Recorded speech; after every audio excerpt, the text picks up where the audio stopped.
to trading and constantly battling doubt, fear, or frustration, you're not the only one. This actually happens to most beginner traders, and this is what causes them to fail. It's not because they have bad patterns, but it's because of bad mindset habit. In this 4-part series, I'm breaking down the top 20 struggles every beginner trader faces, starting with the 5 that ruin most traders before they even get started. These struggles aren't theories, they are the real mental battles that can destroy your progress, and I'm going to help you beat them. Let's start off with struggle number 1, which is, why do you feel like you're always wrong? And it's funny because as a beginner, and even sometimes now, you'll get into a trade and it almost feels like the market's just waiting for you specifically to put in the trade so that it could just go the opposite way. Comment down below if you could relate to that. Now, the best way to minimize this is that you can't just take a wild trade. First of all, you should learn how to read the charts. You should learn technical analysis, because that way you'll be able to plan your trades better. You'll be able to get into trades with a more precise timing than just randomly. And also, you need to strategize how much you're willing to lose, how much you're going to make, how long you should hold the trade for. So if you have the answers to all these questions, you're going to be probably wrong a little bit less often, and you won't feel that every time you jump into a trade, you always feel wrong. Now, the second struggle is how to stop panicking when a trade goes red. Again, it all has to do with planning, and you should know before getting into the trade how low your trade could possibly go and when you should be getting out. You should have some type of a stop loss or some type of a mental stop loss that you say, well, you know, if it goes below this level, I have to get out even if it's with a loss. Because if you stay on with the trade and it's one of those days where they're just going to give you a crazy red candle all the way down to the basement, you could end up losing more than what you wanted to lose, especially if you don't have a stop loss. And then all you're going to be having is hope and prayers, hoping that everything will come back up in your favor. But hopes and prayers don't work here in trading. What works is technical analysis, knowing when to get in, when to get out, and being as precise as you can. So that will help you stop panicking if you have a strategy and you have a plan before taking your trade. Now, the third struggle is how to regain confidence after losing. And this is a big one, trust me. My confidence has been beaten out of me a couple times by the market here. Comment down below if you guys have had a similar experience. But what you need to do is not quit. You know, get back into a trade, not a random trade. Again, with a plan, with a strategy, a good setup, know what you're doing, get into the trade, but maybe don't get in with as much as you would have gotten in with yesterday. Maybe with half, maybe only do a $10 trade. Start building up small wins, because by building up the small wins, you already know with that win, even if it's only $10 that you win or you only trade with $10, you know if you would have put more money, you could have made more money. So the thing is, the wins is what's going to give you the confidence. And again, after a big loss, start off small, get a couple of wins, and then start playing around with what you would usually trade with, and eventually your confidence will get back. Now, the fourth struggle is what to do when the market feels overwhelming. Now, why would the market feel overwhelming? Again, it's going to feel overwhelming if you don't have a plan, you don't have a strategy, you don't know what you're doing. You're going to war and you want to be Rambo with a machine gun just trying to spray everybody, instead of having a strategic war plan of maybe let's sideswipe these people from the back and we have the advantage type of thing. You understand? So if you have a plan and a strategy, that's automatically going to cut down your panic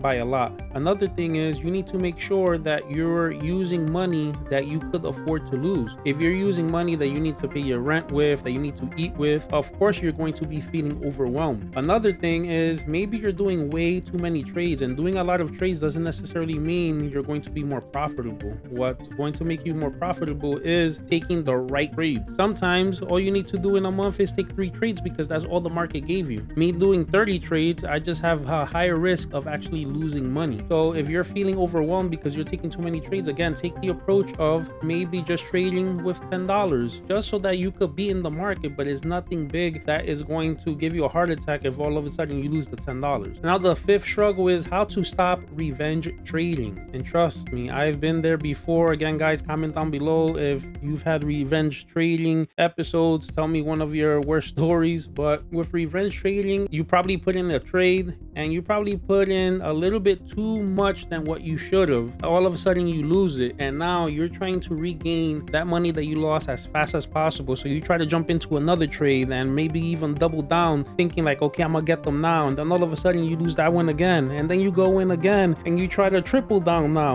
that's revenge trading. You don't want to do that. You don't want to now double down, triple down, or trade unnecessarily just because you lost and now you have to make back the money. Again, precise timing, perfect plan, perfect strategy before entering the trade. You need to know how much you're going to lose, how much you're going to win, when you're going to get out. Have a couple scenarios. If this happens, I'm going to do this. If this happens, I'm going to do that. And there should be no revenge trading. If you lost a trade now, that doesn't mean that your next trade you're going to lose. That doesn't mean it's going to win. Each trade is an individual event and you have to treat it as so. So forget it. If you lost a lot of money, let's say right now trading in this one, take a little bit of time off. Like I said, get in with a trade with a smaller amount, and when you're ready and you see the opportunity, you see your signals, you see your patterns, you see your strategy that you usually win trades with, then you go ahead and enter that trade. But if you're not seeing what you have to see, there's no reason to get into a trade because you're just probably going to end up losing even more. All right, guys, so if any of these struggles hit home, just know you're not broken, you're just early. These are the challenges that either build discipline or break traders entirely. This was episode 1 of 4. In the next one, we'll cover 5 more struggles, like how to deal with comparison, boredom trading, and constant strategy hopping. Comment below which of today's questions hit you the hardest, or what you're personally going through as a trader right now. And make sure to subscribe because the next episode might be exactly what you need to hear. Stay disciplined, be patient. This is FlexCandle, where we read the candles and flex the moves. Catch you on the next episode.